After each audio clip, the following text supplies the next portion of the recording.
Kepolisian Mapolresta Tangerang Selatan menggelar konferensi pers terkait kasus pembakaran yang dilakukan dokter muda berinisial MA, 30.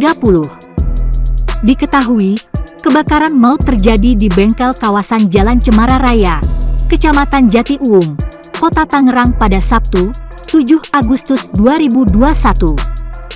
Saat gelaran perkara yang dilakukan di Mapolres Tangerang Selatan, MA tampak ikut dihadirkan. MA saat itu mengenakan pakaian tahanan berwarna oranye dan kepalanya ditutup kain berwarna hitam. Ia tampak tertunduk malu sambil beberapa kali batuk disertai bersin.